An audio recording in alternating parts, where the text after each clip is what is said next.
Hello friends, and welcome back to my channel, RS Designs. I'm Rhonda, and I know I've been missing in action for a little bit, but we've had some family things going on, so I've been dealing with that. My parents were both ill. I had to have surgery. We're in the hospital. And then my husband was diagnosed with metastatic melanoma in 2018, and he was on chemo for 4 years. And then it just decided to rear its ugly head again in August. So now we get to go through the chemo, radiation, all that jazz. And I say we because if you're a caretaker, then you know that it involves the whole family whenever someone is sick and you're having to take care of them. So I'm hoping to be able to spend as much time in my happy place as possible.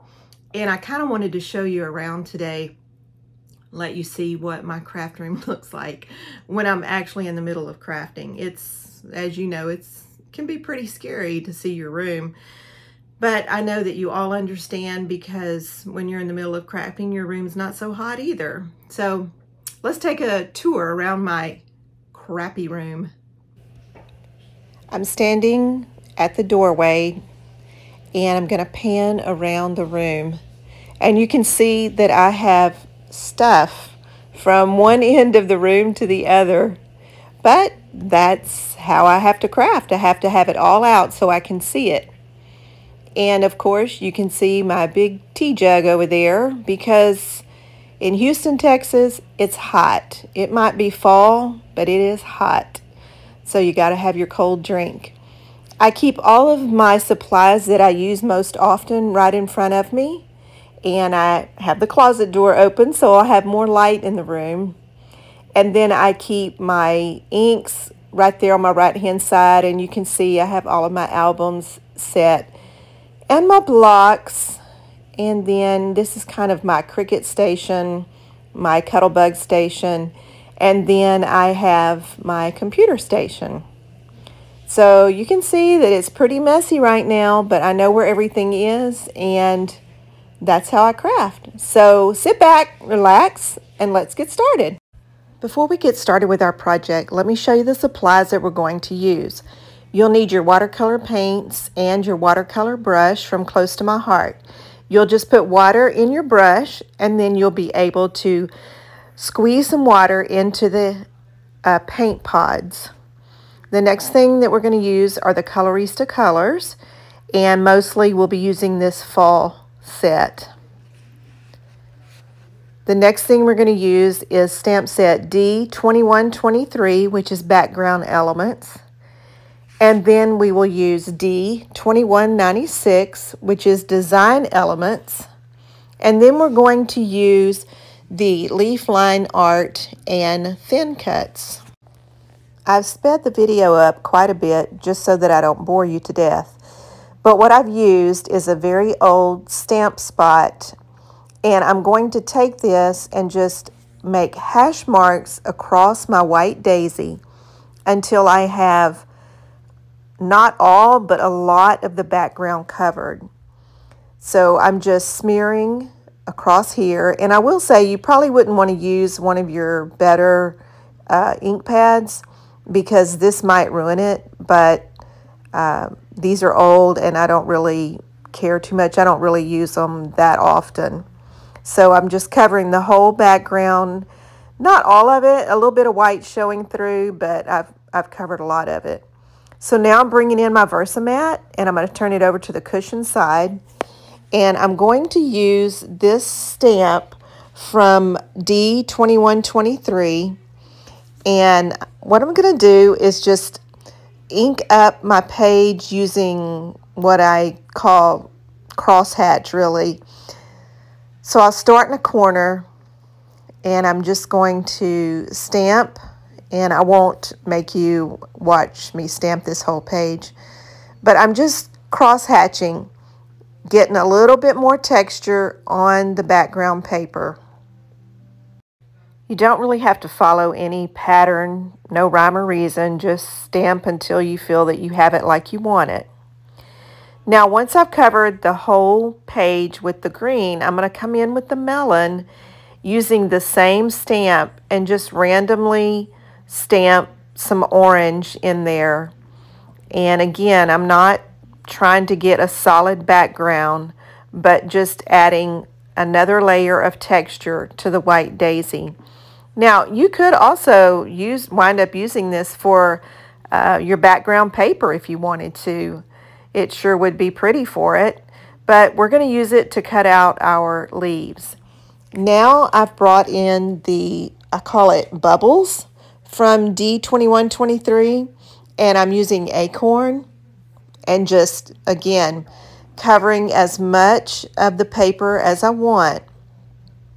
Now that I have everything completely covered, I'm going to come in with my Intense Black, and I'm going to start stamping some of the leaves. And again, this is the Thin Cuts Leaf Line Art from Close to My Heart. And I'm just taking the stamp, dipping it into my Intense Black, and you'll want to be careful if you get it around the edges of your block. Just wipe it off. I try to hold my stamp onto my paper for a little bit and let that ink soak into the paper. You'll also notice that I'm not stamping right up close to the first leaf that I stamped, because I want to leave enough room that I can either use my die cut, my thin cuts, or I can fussy cut. Once I've finished with a stamp, I like to go ahead and clean it really well before I put it up. That way I can get all of the ink out of those little grooves, because I don't want it to soak down in there and then dry, because my stamp won't stamp as clear. Okay, now that everything is stamped, I'm going to cut some of them with thin cuts, and then I'm going to fussy cut some of them. All right, let me show you really quick how I fussy cut. I keep my scissors still and pretty much just wiggle the paper, cardstock, whatever you're using. I rotate the cardstock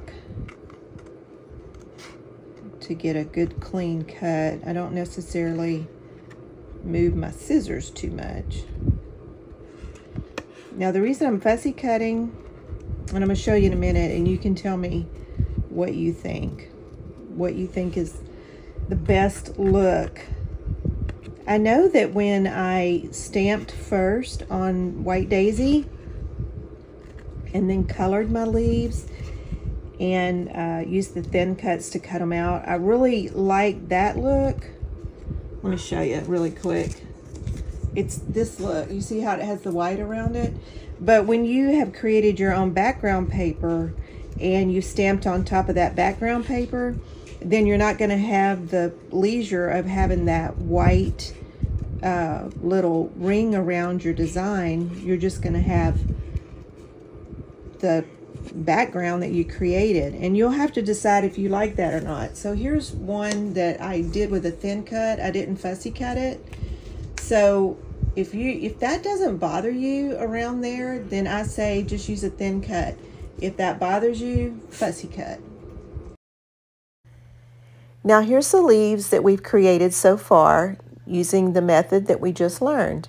We've got the inks and the splotches, and then we fussy cut some of them, and then some of them we used our thin cuts to cut out. Now we created a whole sheet of this one design, but what if you wanted some of your leaves to be orange, or the orange and yellow? Because not all leaves are green and brown. So I want to show you another method that you can use to create a different look. You can see on this White Daisy piece, this bottom corner is what we were working on, but let's work on this other area with some different colors. Now I have my watercolors and my brush, and I'm just going to squirt some water into the orange and then dab it over into the lid. And I'm just doing this so that I can really kind of get me a little puddle of paint going, so that when I dip my brush in it, I won't be so messy. I'm going to use my fan brush, And then using my background, I'll dip my paint into, dip my brush into the paint and just kind of start making some hash marks across there. And you can just grab your watercolor brush, squirt some water on there. This paper's going to dry and it'll be just fine. So just use whatever technique you want. Just have fun with it. Play around. I mean, that's the whole thing of art in the first place. Just enjoy it. Off camera, I went back in and added some darker orange watercolor to my background. And now I'm using the bubble stamp from the background elements and acorn. And I'm just going to stamp pretty heavy.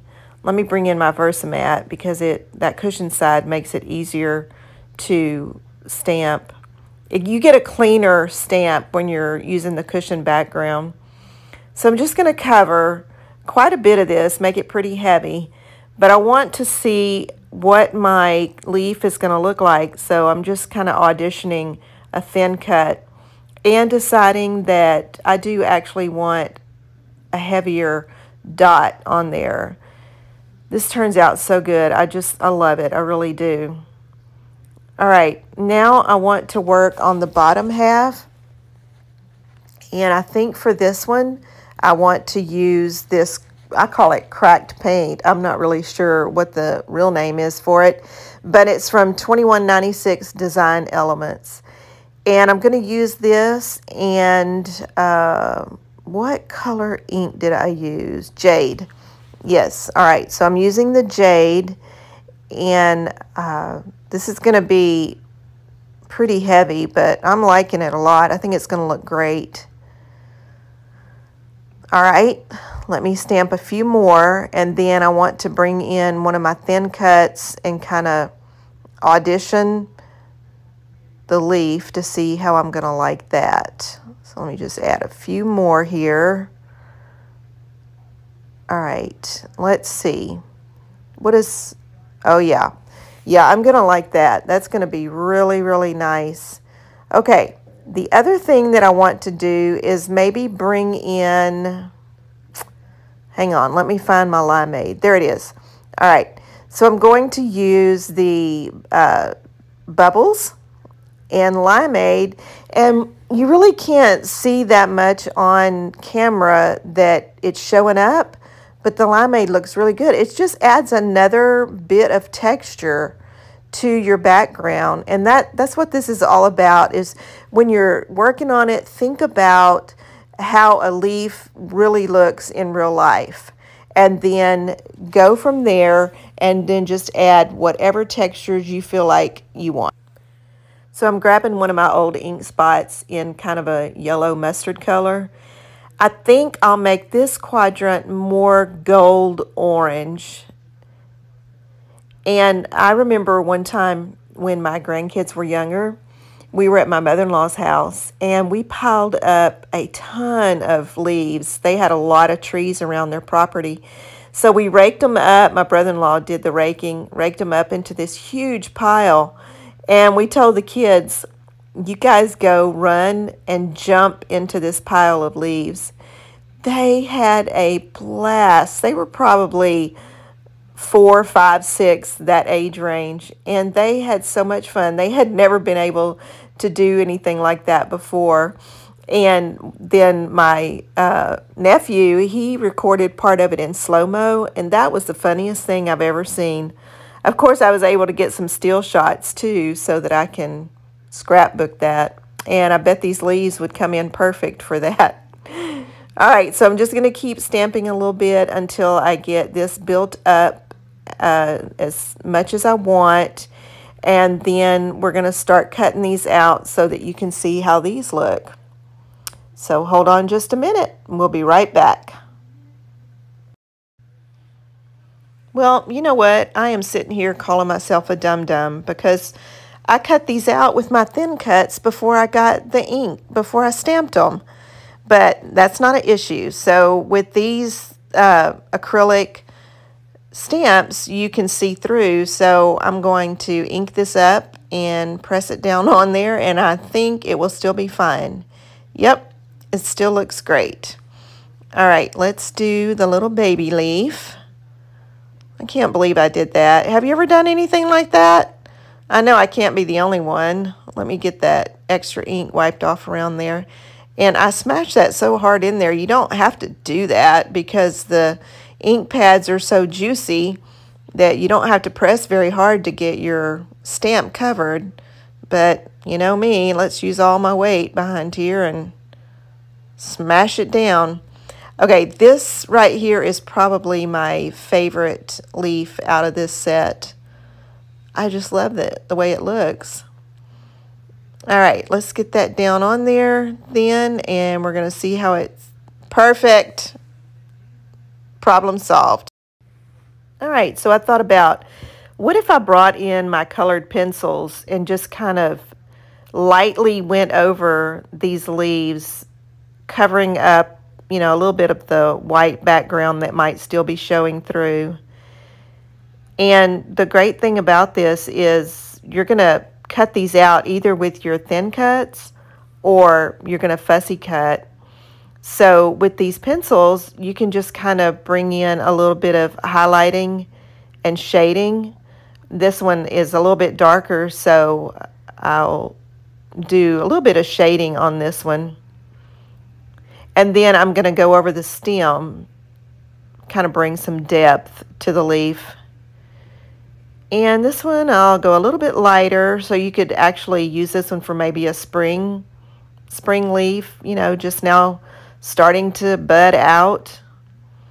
And don't you wish you could color this fast? Wouldn't that be great? Man, you don't have to worry about staying in the lines. Most people that know me know that I like to color outside the lines anyway. And I'm obsessed with these colors. I keep feeling of it because they're just so soft. On this next to last leaf, I'm going to color it with the brownish gold so it'll have a little bit more of a fall feel to it. Then on our last little baby leaf, we're going to go with just a little bit darker green. And you can see how that's covering up a little bit of the white that was showing through. I hope you've enjoyed today's video and it's given you some ideas of how you can use the leaf line art Stampin' Thin Cuts from Close to My Heart to create your fall foliage. Thanks for joining me today and crafting along with me. If you've enjoyed this video, I would appreciate if you would give me a thumbs up. And if you haven't already, subscribe to my channel. I really appreciate all of you, my friends, and enjoy your day. And until next time, keep crafting.